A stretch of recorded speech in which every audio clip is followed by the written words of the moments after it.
갈라디아에 있는 메시아를 믿는 공동체에게 예수야의 사도 샤울이 쓴 편지.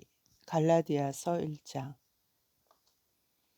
발신, 사람에게서도 아니고 사람의 중재를 통해서도 아니고 메시아 예수아와 그분을 죽은 자 가운데서 살리신 하나님 아버지를 통해 위임받은 사도인 나 샤울과 나와 함께 있는 모든 형제가 수신 갈라디아에 있는 메시아를 믿는 여러 공동체에게 하나님 우리 아버지와 주 예수와 메시아로부터 은혜와 샬롬 평안이 여러분과 함께하기를 바랍니다.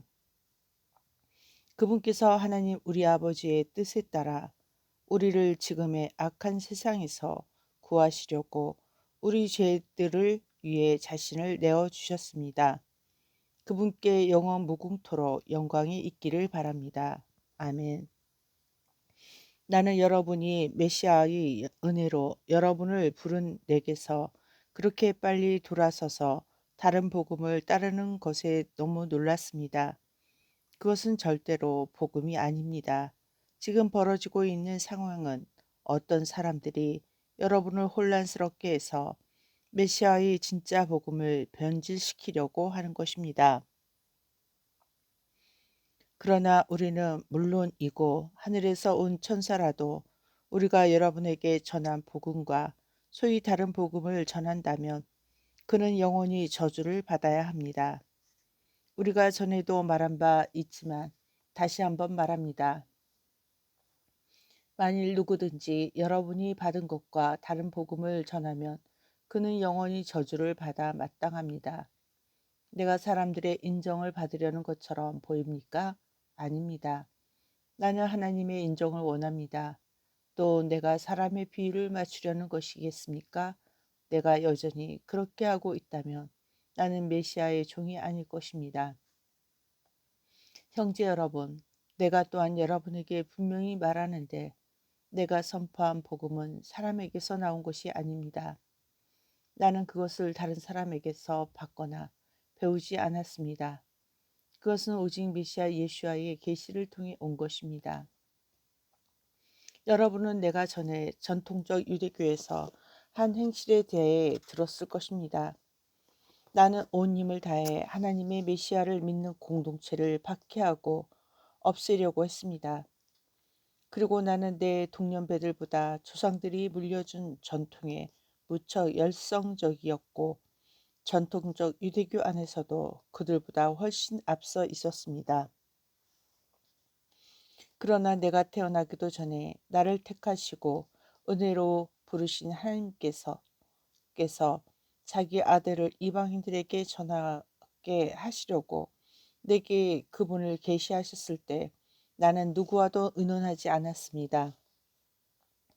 그리고 나보다 먼저 사도가 된 사람들을 만나기 위해 예루살렘으로 올라가지도 않았습니다. 대신 나는 곧바로 아라비아에 갔다가 다시 다메섹으로 돌아왔습니다.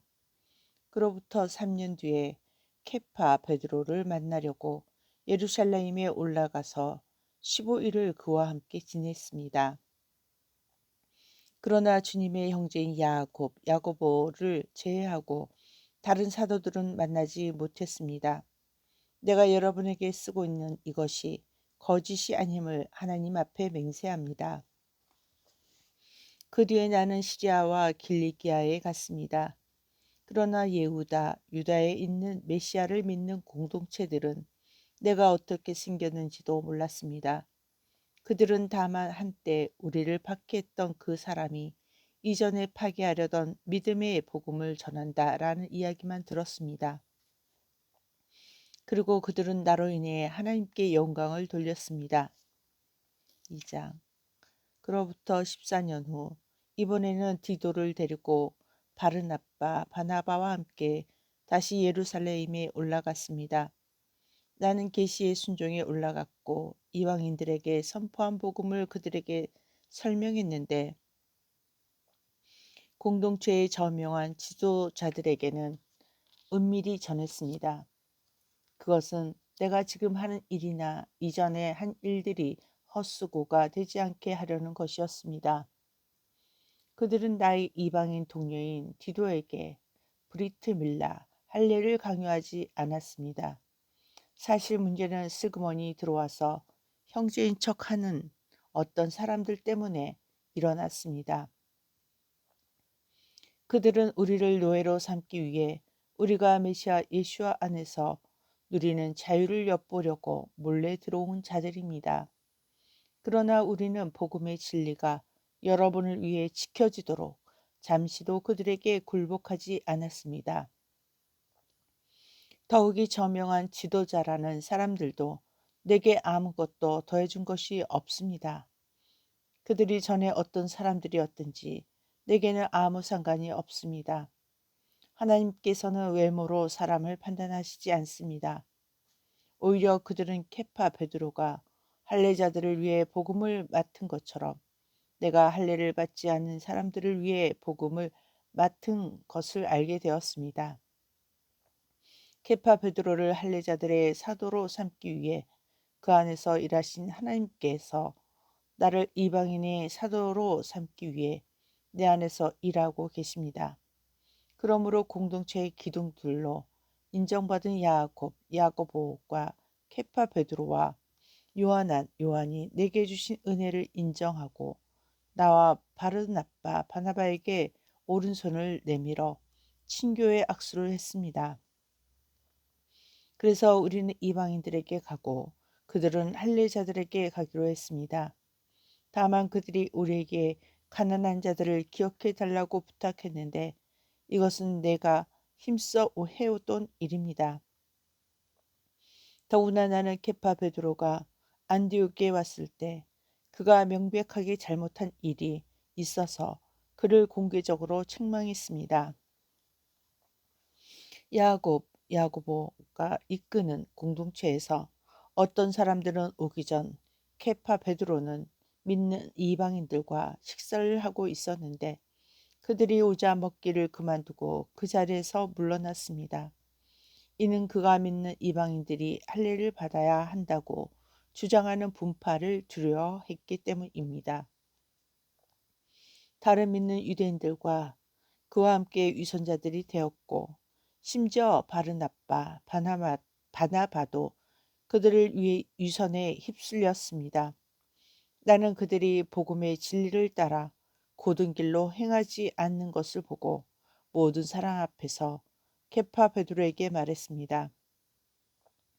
유대인인 당신이 고임 이방인들처럼 살고 유대인처럼 살지 않으면서 왜 당신은 고임 이방인들에게 유대인처럼 살라고 강요합니까? 우리는 날 때부터 유대인이지 소위 이방인이 고유시의 죄인들이 아닙니다. 하지만 우리가 깨달은 바는 사람이 토라의 명령들을 지키려는 자신의 율법주의적 행위, 율법주의로 하나님께 의롭다고 선언되는 것이 아니라 메시아 예수와의 믿음의 신실하심을 통해 의롭게 된다는 것입니다.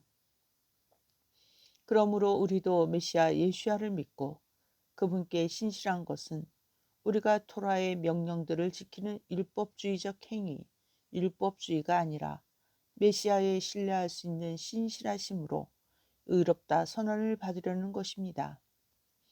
토라의 명령들을 지키는 율법주의적 행위, 율법주의로는 누구도 의롭게 되지 못합니다. 그러나 만일 우리가 메시아와의 연합을 통해 하나님께 의롭다고 선언을 받으려고 하다가 우리 자신의 죄인으로 밝혀졌다고 해서 메시아께서 죄를 조장하는 분이겠습니까? 절대로 그렇지 않습니다. 오히려 내가 이전에 무너뜨린 율법주의의 속박을 다시 세우면 나 자신을 실제로 범법자로 만드는 것입니다. 나는 토라가 분명해지는 것을 통해 전통적 율법주의의 오해에 대해 죽었습니다. 그것은 내가 하나님과 직접적인 관계 안에서 살기 위함입니다. 메시아께서 처형 때 십자가에 범죄자로 죽으셨을 때 나도 죽었고 내 오만한 자아는 더는 살지 않습니다. 그러나 메시아께서 내 안에 사시며 내가 지금 내 몸 안에서 사는 삶은 나를 사랑하시고 나를 위해 자신을 주신 하나님의 아들이 가지셨던 동일한 신뢰할 수 있는 신실함으로 사는 것입니다. 나는 하나님의 은혜의 선물을 거부하지 않습니다. 이는 의롭게 되는 것이 율법주의를 통해서라면 메시아의 죽음은 무의미하기 때문입니다. 3장. 어리석은 갈라디아 사람들이여, 누가 여러분을 현혹시켰습니까? 여러분의 눈앞에 메시아 예수야께서 범법자로 죽임당하신 것이 분명하게 드러나 있습니다. 나는 여러분에게서 이 한 가지만은 알고 싶습니다. 여러분이 토라의 명령들을 율법주의적으로 지켜서 성령을 받았습니까? 아니면 여러분이 들은 것을 믿고 그것에 충실함으로 받았습니까? 여러분은 그렇게도 어리석습니까? 성령의 능력으로 시작한 일을 여러분의 힘으로 마칠 수 있다고 생각합니까? 여러분이 그렇게 많은 고난을 겪은 것이 헛된 일입니까? 만일 그렇게 생각한다면 여러분의 고난은 분명 헛것이 되었을 것입니다. 하나님께서 여러분에게 성령을 주시고 여러분 가운데 기적을 행하신 것은 여러분이 토라의 명령들을 율법주의적으로 지켜서입니까? 아니면 여러분이 들은 것을 믿고 그것에 충실해서입니까? 이는 아브라함도 마찬가지입니다. 그가 하나님을 믿고 그분께 신실했으므로 이것이 그에게 의로 여겨졌다. 그러므로 믿음으로 신실하게 사는 사람들이 실제로 아브라함의 자손인 것을 명심하십시오. 또한 타나크 구약 성경은 이방인들이 믿음으로 신실하게 살 때 하나님께서 그들을 의로 여기실 것을 미리 알고 아브라함에게 모든 고임 이방인들이 너와 관련되어 복을 받을 것이다 라고 미리 복음을 말해 주었습니다. 그러므로 믿음으로 신실하게 사는 사람들은 하나님을 신뢰하고 신실했던 아브라함과 함께 복을 받습니다. 토라의 명령들을 주의로 행하려는 모든 사람은 저주 아래 삽니다. 이는 토라 두루마리에 쓰인 모든 것을 계속 행하지 않는 사람은 저주 아래 있다라고 기록되어 있기 때문입니다. 이제 율법주의를 통해 하나님께 의롭다고 선언될 수 있는 사람이 없다는 것은 분명합니다. 이는 그러나 의로운 사람은 그의 신실함으로 자기의 삶을 살 것이다 라고 기록되었기 때문입니다. 더욱이 율법주의는 믿음과 신실함에서 나온 것이 아니라 이러한 일들을 행하는 사람은 이것들을 통해 살 것이다 라고 말씀한 구절을 오용한 것입니다. 메시아께서는 우리를 대신해 저주를 받으셔서 토라에서 말하는 저주로부터 우리를 구속하셨습니다. 이는 타나크 구약 성경에 나무에 달린 자마다 저주 아래 있다라고 기록되었기 때문입니다. 메시아 예수께서 이 일을 행하신 것은 이방인들이 그분과 연합하여 아브라함에게 선포된 그 복을 받고 믿음과 신실함을 통해 우리가 약속된 것, 곧 성령을 받기 위함입니다. 형제 여러분, 일상생활에서 비유를 들어보겠습니다. 누군가가 소원을 하면 다른 사람이 그것을 무효로 하거나 그것에 덧붙일 수 없습니다. 그 약속은 아브라함과 그의 후손에게 하신 것입니다. 마치 많은 사람이 있는 것처럼 후손들에게라 하지 않고 한 사람을 뜻하는 너의 후손에게라고 하셨습니다. 이 한 사람이 바로 메시아이십니다. 내가 말하려는 것은 이것입니다. 430년 후에 생긴 토라의 법적인 부분이 하나님께서 맺으신 언약을 무효화하지 못하고 그 약속을 폐하지도 못합니다. 만일 그 유업이 토라의 법적인 부분에서 나왔다면 그것은 더욱 약속에서 나온 것이 아닙니다. 그러나 하나님께서는 약속을 통해 아브라함에게 유업을 주셨습니다. 그렇다면 왜 토라의 법적인 부분이 있는 것입니까? 이것은 약속하신 그 후손이 오실 때까지 범법으로 인해 덧붙여진 것입니다. 게다가 그것은 천사들과 한 중재자를 통해 전해졌습니다. 중재자는 한 사람 이상을 의미하지만 하나님은 한 분이십니다. 토라의 법적인 부분이 하나님의 약속에 반대한다는 의미입니까? 절대로 그렇지 않습니다. 하나님께서 주신 토라의 법적인 부분이 그 자체로 생명을 주는 능력을 가지고 있었다면 의는 실제로 그러한 토라를 율법주의적으로 지켜서 왔을 것입니다. 그러나 타나크 구약 성경은 모든 것을 죄 아래에 가두었습니다. 이는 메시아 예수와의 신뢰할 수 있는 신실하심에 근거하여 약속된 것이 계속해서 신실하게 믿는 사람들에게 주어지게 하기 위함입니다. 이 신뢰할 수 있는 신실하심이 오기 전에 우리는 토라를 율법주의로 왜곡한 결과가 가져온 제도에 토라의 율법적인 부분에 갇혀서 아직 오지 않은 이 신뢰할 수 있는 신실하심이 드러날 때까지 감시를 받았습니다. 따라서 토라는 메시아가 오실 때까지 후견인 역할을 하여 우리가 믿음과 신실함으로 의롭다고 선언될 수 있도록 했습니다. 그러나 이제 이 신뢰할 수 있는 신실하심의 때가 되었으므로 우리는 더는 후견인 아래에 있지 않습니다. 여러분은 메시아와 연합하여 이 신뢰할 수 있는 신실하심을 통해 하나님의 자녀가 되었습니다. 메시아 안으로 잠긴 여러분 모두는 메시아로 옷을 입었습니다. 그 안에는 유대인도 이방인도 노예도 자유인도 남자도 여자도 없습니다. 여러분은 예수와와 연합하여 모두 하나이기 때문입니다.